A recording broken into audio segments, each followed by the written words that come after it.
Today we will be talking about health anxieties, which is a very relevant topic at the moment.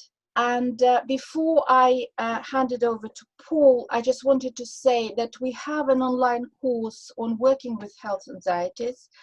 Obviously, it wasn't created at the time of coronavirus, but it's still relevant. And if you're interested, all our online courses enable you to do the first chapter for free. So you can go and you try the first chapter and see whether it's for you or not for you. And you don't have to make a commitment, but you can try the first chapter of the online course for free. So again, it's on the SDS website, skillsdevelopment.co.uk, and the course is called Working with Health Anxieties. So you're very welcome to have a look at the first chapter for free. And at this point, I'll stop sharing and ask everybody again to mute your microphones. And I am passing the microphone to Paul, who should unmute his. Please, Paul. Thanks very much, Julia. I hope everybody can hear me there. I will briefly wave, and great. A few hands I can see, so that knows that my audio must be coming through. Good to see you all. I wanted to briefly touch really today on the issue of health anxieties and COVID-19. I wanted to do it for a variety of reasons, really. Obviously, people's reaction to the pandemic is extraordinarily variable.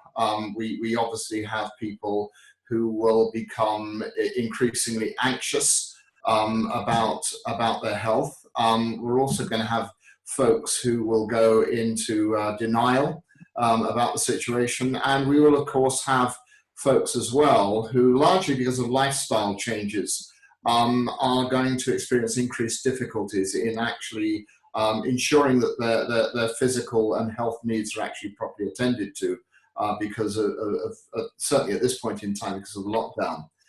What I wanted to concentrate on was a particular case that I've been working with, partly because I think, I'm in the middle of this, and I think it's quite interesting to see what's actually happening with this particular client. But having said that, there are some specific issues that come up with this particular case, which are applicable, I think, first of all, to other types of problem that we might be coming across, or certainly other types of problem that folks might be experiencing during this particular time, and where some of the interventions that I'm currently involved with using, you may well find of practical use across a range of other difficulties as well.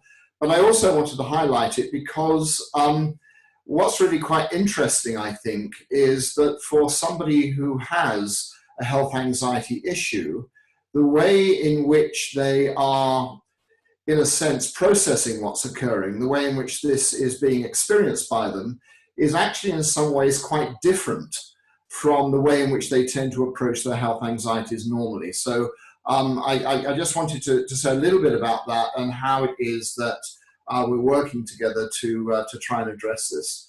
So I should mention that although I have called this client Ronnie, this is not her real name.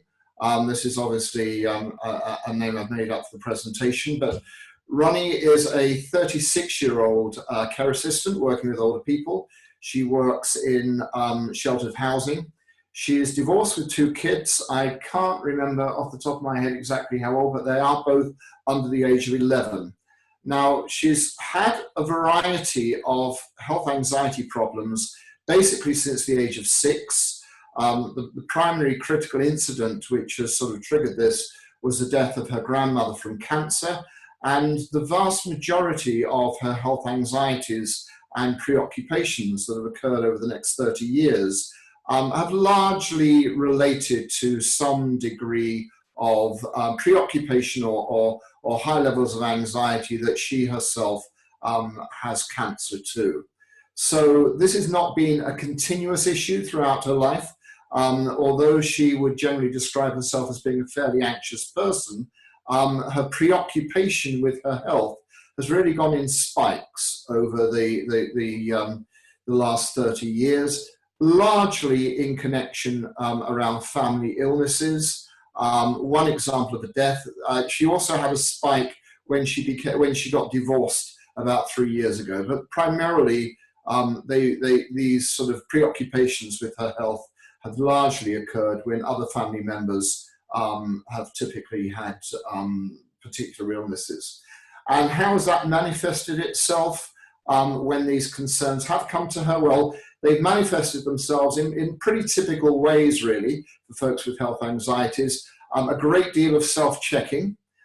Certainly when I started seeing her, which I'll come on to in a minute, but is not that long ago, her preoccupation was primarily examining, counting and measuring possible moles and also possible changes in skin tone, which he thought might be indicative of skin cancer, and was spending an increasing amount of her time outside of work on that, and also quite an extensive amount of reassurance seeking. She wasn't really doing this that much with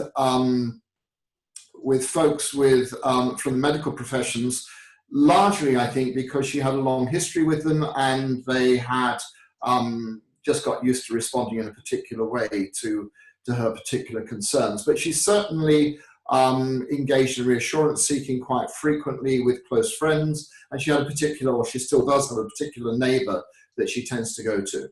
So the current crisis, the current preoccupation with her health, and what actually led to the referral was a referral that basically came via the school that her two children were attending, or are attending rather, which they described in terms of her over-controlling behavior of her children. So the sort of gateway into being seen in this particular instance actually related to school concerns about the children rather than her voluntarily coming and seeking help. And what was actually happening was that her anxiety about her own health had generalized quite substantially to her children. She had become, the way in which the school described this was overprotective and over-controlling. And why it had actually led to her referral was that she was increasingly keeping the children away from school. So there were an increasing number of school absences, largely based on her concerns about the children's health. So that's how the referral came about. And we've been working in a near enough pure CBT model with regards to addressing this. I'm not going to spend time on the formulation or the intervention to date, really, because I'm more interested in sharing with you what's actually been happening since the pandemic, or the announcement of the pandemic actually started. But basically, we'd had 6 sessions together prior to COVID-19 announcements, and she had made quite considerable gains during those 6 particular sessions. So, for example, although she was still examining her skin, the amount of time she was actually spending on this had significantly reduced. It had reduced by over 3/4. Just so I can make this clear, she was spending a large proportion of each evening or each period of leisure time outside work examining her skin, really. So we had managed to achieve a substantial reduction in that. She was herself reporting feeling moderately less anxious, although still fairly preoccupied with what was actually potentially happening to her body. And also, I think, in terms of the behavioral outcome here, school absences had decreased. At the time when I started to see her, the one or both children were actually absent from school between 1 and 2 days a week. This had actually reduced down to about, I think the last time we had an absence was something like about a fortnight ago. So there'd been a substantial reduction in this. But here's the rub. Since the COVID-19 announcement, practically all of those gains had reversed. She was back self-checking.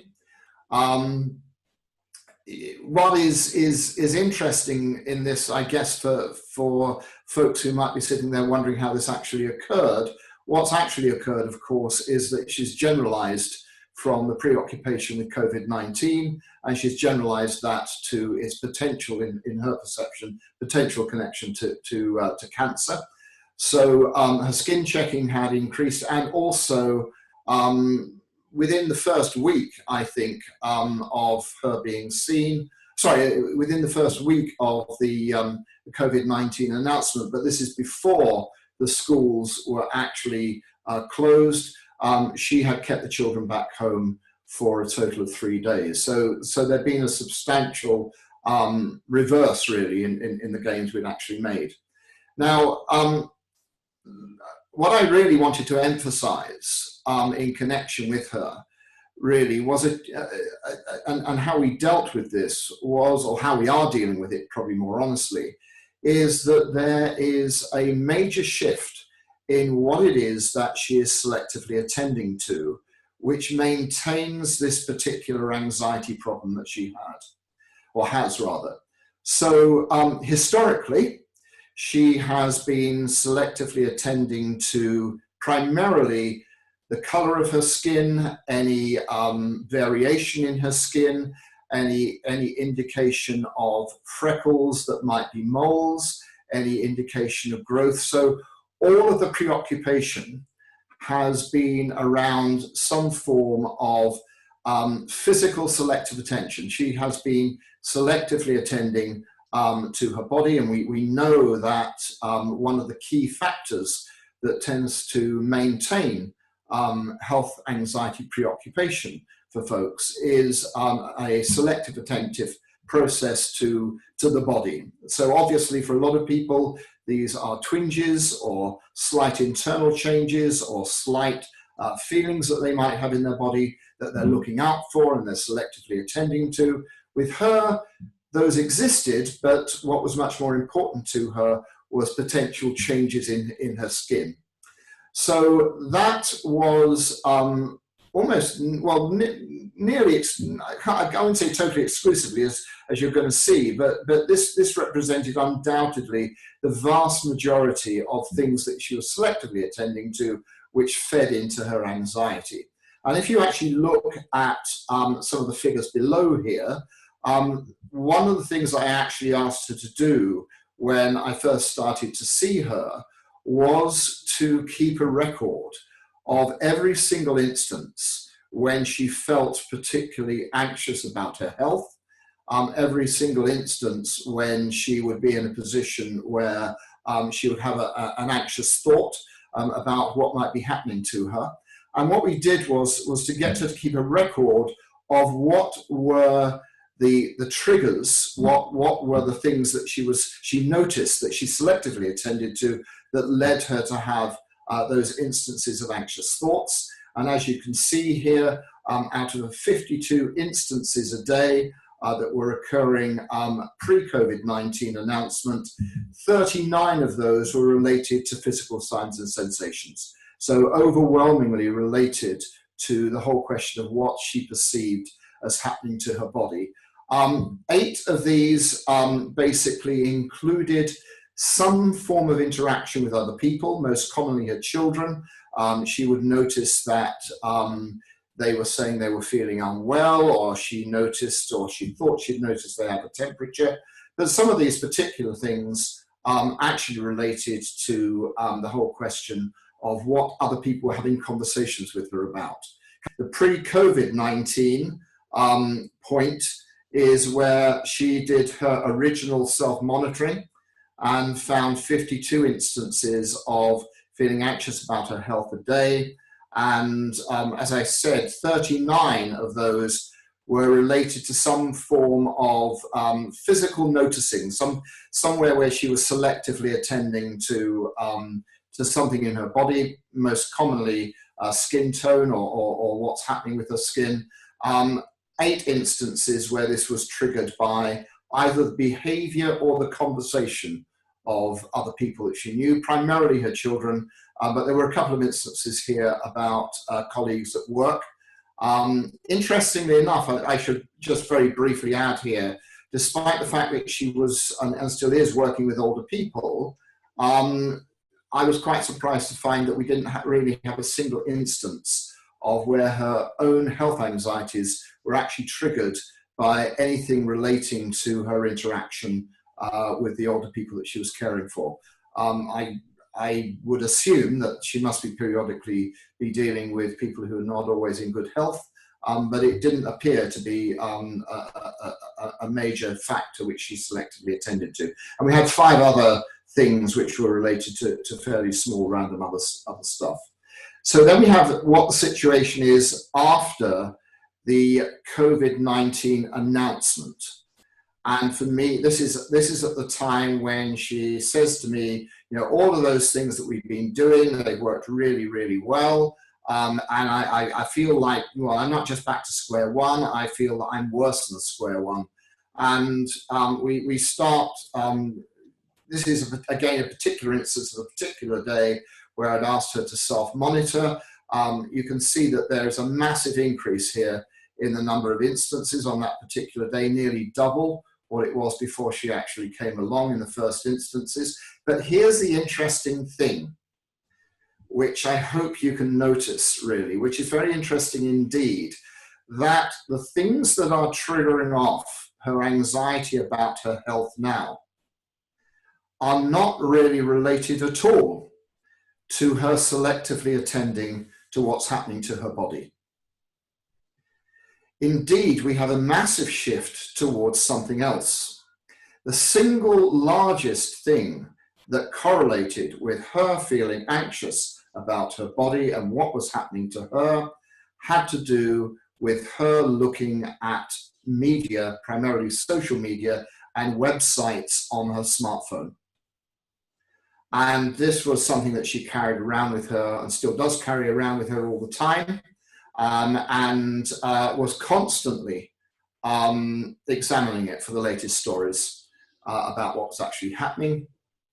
And not surprisingly, the whole of the web and all of social media is totally preoccupied with this particular issue at the moment. So she was bombarded with this. We had 10 instances from other people. Interesting, I don't know how well that shows on the slide, but none of the instances on that particular day, at least, related to her children. They actually all related to conversations that she was having with colleagues. And we had 8 instances where these particular examples of her feeling anxious were directly related to her watching the news on TV. But I hope you can see that the overwhelming process that's occurring here is that she is selectively attending to information about COVID-19. She is doing this in a way which has not just shifted her attention away from her body in terms of maintaining this problem, but has substantially increased what it is that she's preoccupied by with regards to her health. And this shift, I think, from what could be broadly termed sort of external to internal, from internal to external factors, I think is a really interesting one, because what it actually highlights here is an unusual process. It's relatively unusual in my experience for people who have health anxieties to become preoccupied with external factors. Certainly I've come across people who are anxious about the health of family members, and particularly children, where they become preoccupied in this way. But I will be honest, it's I think, near enough unknown for me for individuals to become so preoccupied with external factors to the degree that they act as triggers in this particular way. So it's quite a big change, and I think undoubtedly it is relating quite specifically to the situation that's occurring at the moment. So if you can just move on to the second slide, please, Julia, and we can say a little bit about what it is that we've actually started to do together. Because there's sort of 2 elements to this that I wanted to sort of briefly mention, and which we're still in the middle of at the moment. And I just wanted to take you through where I think this fits into theory and some of its practical implications. And as I said, what I think is quite interesting about this is that although what I'm about to talk about here relates quite specifically to health anxieties, I hope you can see how it applies to a range of other, particularly anxiety-based problems, which maybe have got worse for some of your clients since the COVID-19 announcement. So the first one is relating to the process of selective attention. I'm not going to go into detail about what this process is here. I know that for some of you that have got a CBT background, you'll be familiar with this. I've also just done a very brief video, by the way, on this and also stimulus control, which I'll be mentioning in a minute. And I understand from Julia that that should hopefully be up. If it's not up now, it should hopefully be up over the next day or two. But the basic principle behind selective attention is that we have a tendency, all human beings have a tendency to selectively attend to what it is that supports our existing beliefs.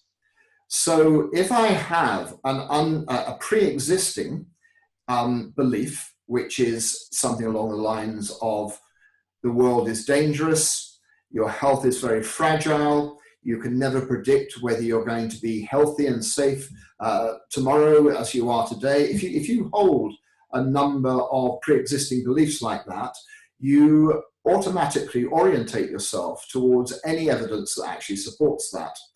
And not surprisingly, because we are immersed in evidence which is potentially usable in that particular way, not surprisingly, it has a major impact in terms of strengthening pre-existing unhelpful beliefs. So in a way, what the COVID-19 pandemic has actually done is it's provided people with pre-existing negative beliefs with what feels like overwhelming confirmatory evidence, which is occurring and streamed to them on a continuous basis.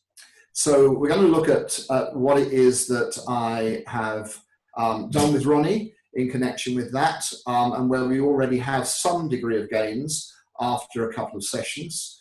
The other one, which we are in the middle of, and I'll be telling you how she's going to start implementing that over this coming weekend, actually relates to a concept called stimulus control. So again, for those of you that are not familiar with this, stimulus control is the description of how most commonly particular objects or experiences automatically command a response. It's typically a classical conditioning process, although it can operate in operant manner as well.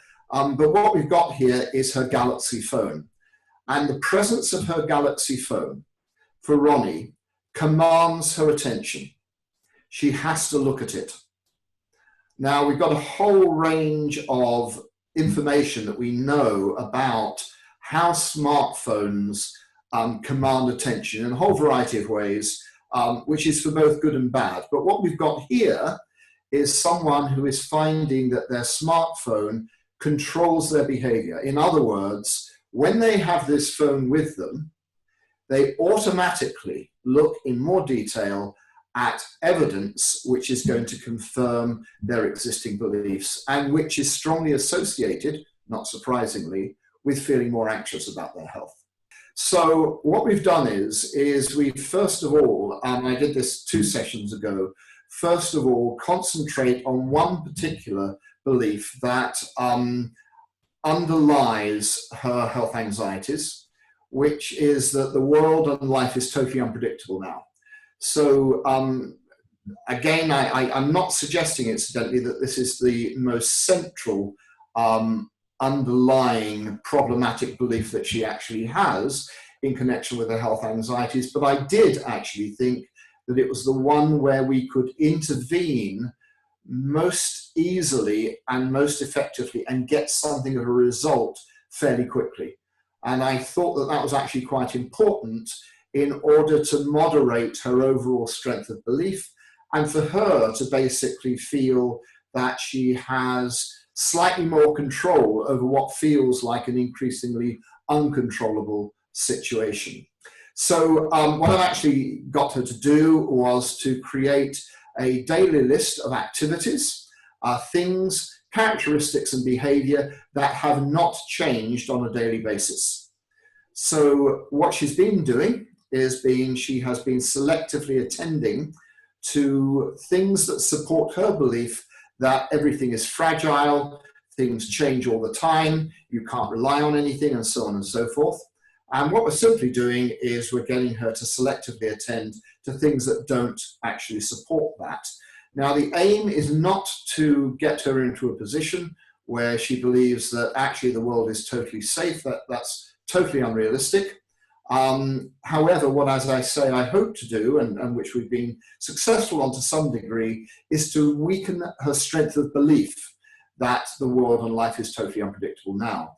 And when we started doing this a couple of sessions ago, her initial strength of belief in that particular belief was 90 over 100. And at the end of the last session, which I've actually seen her in, that had gone down to 65. So there was a certain degree of cognitive doubt which had now developed, which was sufficient. Well, it was quite interesting in the effect it actually had.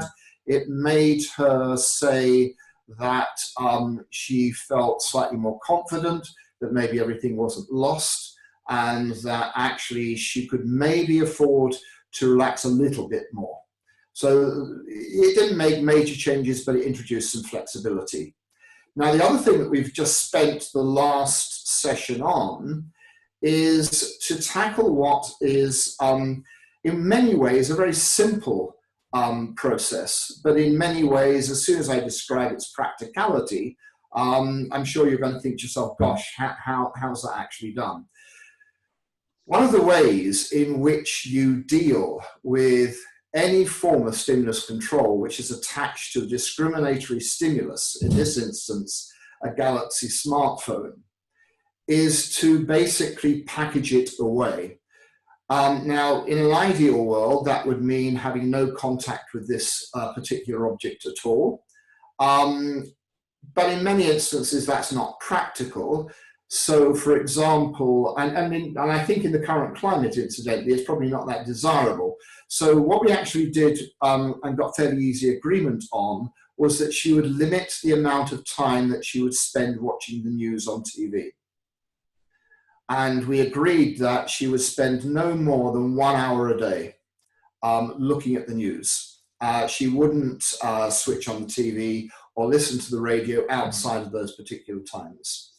And we chose that time very carefully, and so on and so forth.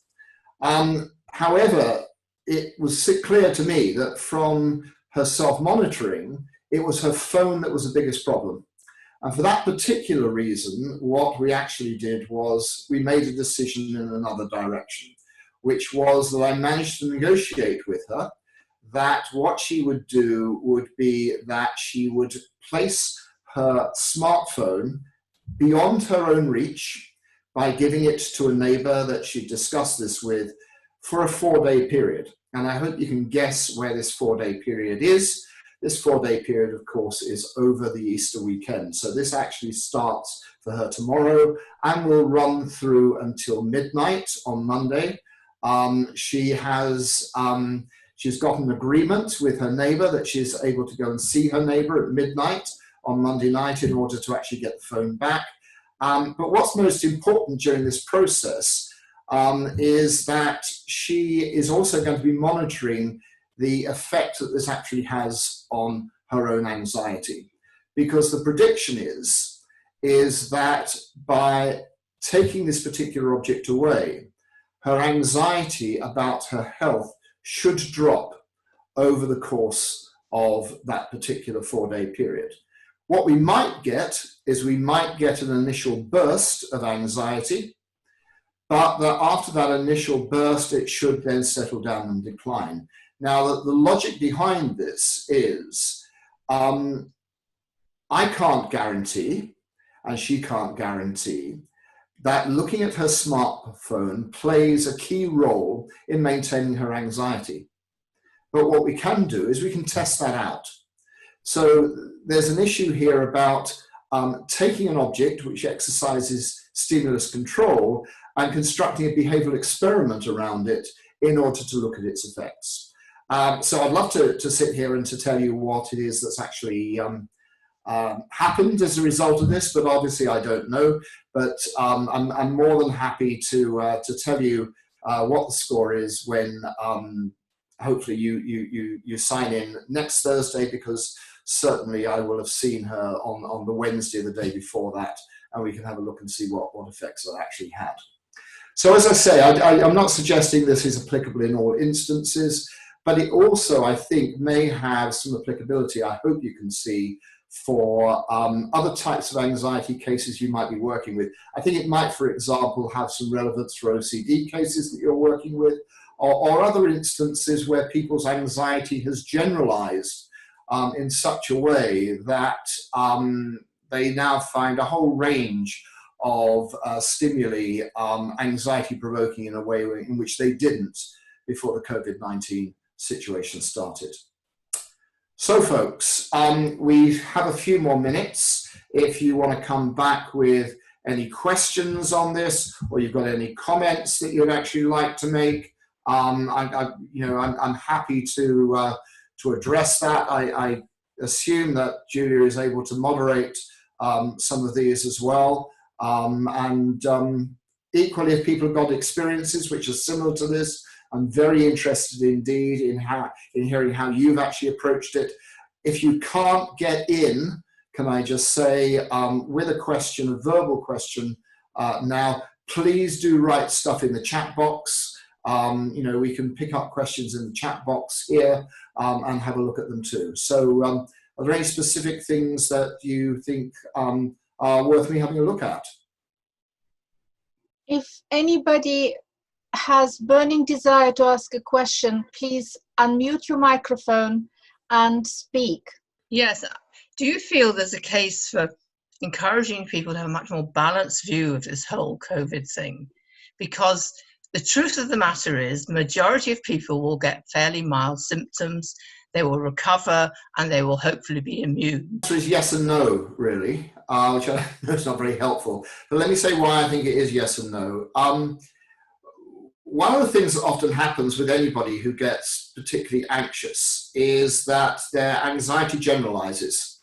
So I've actually come across people who will have selectively attended to that particular fact, but the other thing they've selectively attended to is to basically say, I know it's probably not a problem for me, but it's going to be a problem for, and then they generalize their anxiety to another family member, most commonly an older family member.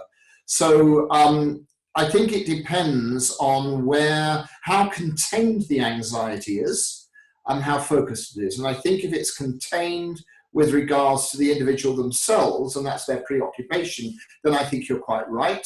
But don't be surprised that for some people it will generalize to other people as well. The other thing to say, I think for there's sort of three groups of people that immediately come to mind with what I'm about to say. There are folks with health anxieties, there are people with OCD problems, and there are also chronic worriers. And all three groups of those people are terrible at tolerating uncertainty. What we can do in that situation is we can work with them regarding having a more constructive approach towards assessing what the risk is within that uncertainty. And that we can certainly do, and you're quite right on that. But I think that one of the great difficulties that we've got at the moment is there's just what feels like a total absence of real hard data, which enables us to make clearer predictions. You're quite right about the infection rate as far as we know, but there are other instances where getting some degree of certainty into this is tricky. So, yep, I think that there are some instances where people will have unhelpful beliefs regarding uncertainty, which are clearly not based in reality. And I think that going through that process that you describe is a useful one. But I just think I think you've got to realize that a lot of these folks have a low tolerance, basically, for uncertainty generally. and I do want to give somebody else, if there's another question, I'd like to give somebody else a chance to say something. There are questions on the chat. Question from Maria, or Mariah. I apologize if I don't pronounce it correctly. How did her anxiety shifted from skin cancer to COVID-19? How did she manage? Very good question. Very good question. She had an underlying assumption that, which she put down largely to the death of her grandmother, that she has a pre-existing vulnerability to cancer. And she has latched on to the repeated phrase that's existed in the media of the people who are most at risk are those who have pre-existing conditions. So she's interpreted pre-existing condition as her belief that she has a pre-existing vulnerability. So that's where the link comes. So it's a bit like saying, I know I haven't got cancer at the moment, but I have a predisposition for this, which is why I have to check it all the time. And I've already seen lots of evidence which suggests that these are the folk that don't survive if they come down with the coronavirus. These are the folks that actually die. So that's how she's ended up generalizing it. I should say, by the way, that one of the things that does happen when you help people to selectively attend to either non-confirming evidence, or you encourage them to limit what it is they're selectively attending to, which is hopefully what we're going to be doing with the phone, is that you'll actually find that generalization declines as well. Or to put that another way, people actually get anxious about fewer things. They're more specific about the thing that they get anxious about, which is obviously not the total, end of the story, but is a big plus. Yeah. Well, I'll ask one more question from the chat, and then we promised to finish in 40 minutes. We've already overrun by 9 minutes, but I will ask one more question and then we'll have to finish, but we'll probably try to address some of them in the videos which we will record in between.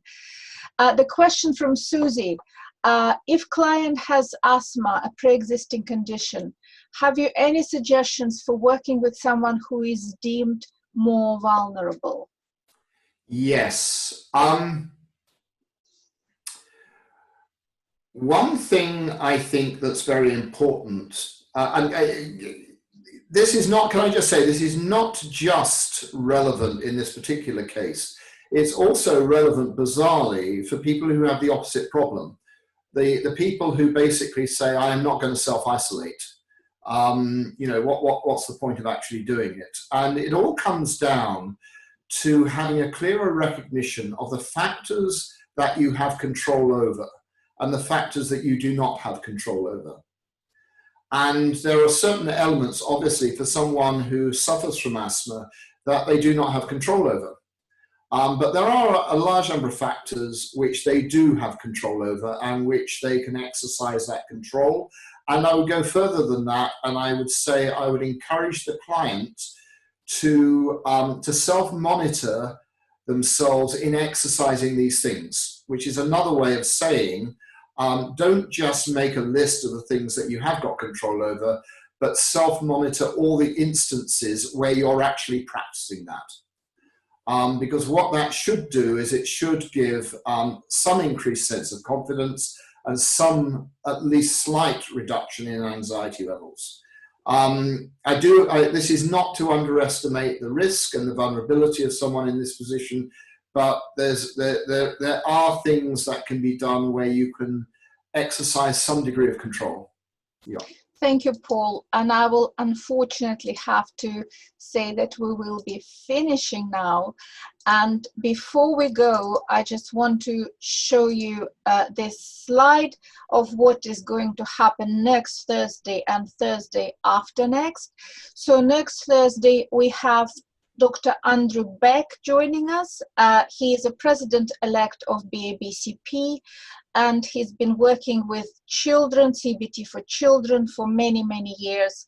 And he is a designer of our certificate in CBT for children and adolescents. So if you're interested in working COVID-19 and children in all sorts of, it's a very broad topic, but please join us next Thursday.